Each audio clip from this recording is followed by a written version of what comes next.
अपने ही जब गद्दारी कर जाते हैं तो चेहरे मुस्कुराते हैं, दिल बिखर जाते हैं। और दुश्मन से तो बचने की आदत थी हमें, लेकिन अपनों के वार सीधा दिल पर लग जाते हैं। सलाम, नमस्ते, सत श्री अकाल। मैं हूँ रियान और आप देख रहे हैं MRS टाइम्स। दोस्तों, मिडिल ईस्ट की सियासत से एक ऐसी खबर सामने आई है जिसने पूरी दुनिया में हलचल मचा दी है। सबसे पहले तो ये खबर लीक होती है इजराइल से, जिसके बाद में अमेरिका का अखबार द न्यूयॉर्क टाइम्स इसे तुरंत छाप देता है। और वो खबर क्या है मैं आपको बताता हूँ। ये देखिए द न्यूयॉर्क टाइम्स की रिपोर्ट आपके सामने। इस रिपोर्ट में साफ साफ लिखा हुआ है कि ईरान के पूर्व राष्ट्रपति अहमदनेजाद इजराइल की मोसाद एजेंसीज के साथ में जुड़े हुए हैं। लेकिन अभी तक ना तो इजराइल ने और ना ही ईरान ने, किसी भी देश ने अभी तक इस बात को एक्सेप्ट नहीं किया है।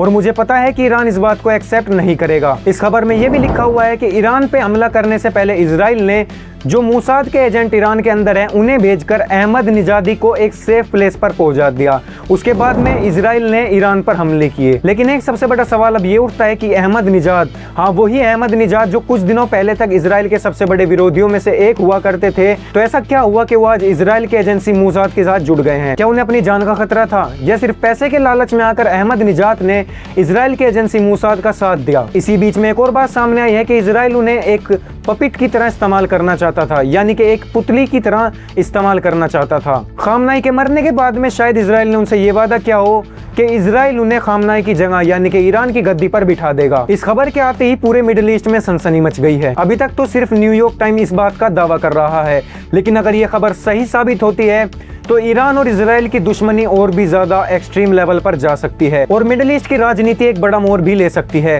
और अगर ऐसा होता है तो और भी ऑफिशियल्स हो सकते हैं जो इजराइल की मोसाद एजेंसीज के साथ में जुड़े हुए हों। और मैं अब इतने कॉन्फिडेंस से ऐसा क्यों कह रहा हूं कि यह खबर सच भी हो सकती है, क्योंकि जंग शुरू होने से कुछ दिनों पहले तक तो अहमदनेजाद सामने आ रहे थे, लेकिन जंग शुरू होने के बाद में IRGC ने उन्हें हाउस अरेस्ट कर लिया। लेकिन अब देखना यह है कि क्या ईरान इस बात को एक्सेप्ट करता है और अगला एक्शन ईरान का क्या होता है। बने रहिए हमारे साथ। जय हिंद।